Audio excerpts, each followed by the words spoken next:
World కప్లో గతంలో 3 గెలుచుకున్నాం మనం. 2 వన్డే కప్పులు, 1 T20 కప్ని గెలుచుకున్నాం. ఈ దఫా మళ్ళీ వరల్డ్ కప్ అంటే ఏంటి ఈ దఫా ప్రత్యేకత అన్నది ఇక్కడ గుర్తుపెట్టుకోవాల్సినటువంటి అంశం. భారత్ వన్డేలో చివరిగా 2011లో ప్రపంచ కప్ గెలిచింది. T20లో అయితే మొట్టమొదటిసారి 2007లో నిర్వహించిన కప్పుని గెలుచుకుంది. ఆఖరిగా 2013లో ఛాంపియన్స్ ట్రోఫీ రూపంలో ఓ ICC టైటిల్ని నెగ్గింది. టోటల్గా చెప్పాలంటే 4 కప్పులు, 3 కప్పులు అందులో ధోని వల్లనే సాధ్యమైంది. అక్కడి నుండి 2024కు ముందు వరకు టెస్టు, వన్డే, T20 ఫార్మాట్లో కలిపి 10 టోర్నమెంట్లు ఆడింది. కానీ ఒక్క దాంట్లో కూడా గెలవలేకపోయింది.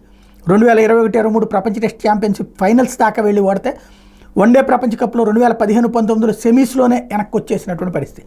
2023లో తుదిపోరులో వెనక్కి వచ్చాం. T20లో అయితే 2014లో రన్నరప్గా నిలిచింది. ఆ తర్వాత వరుసగా 2016లో సెమీస్, 2021లో సూపర్ 12, 2022లో సెమీస్ ప్రదర్శన చేసి ఆగిపోవాల్సి వచ్చింది. 2017 ఛాంపియన్స్ ట్రోఫీలో రన్నరప్గా మిగిలాం.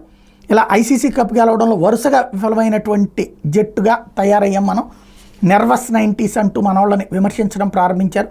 చిట్ట చివరి దాకా వచ్చి దెబ్బతింటా ఉంటారు, అదే కాదు ముందే పోతున్నారు అన్నటువంటిది కూడా.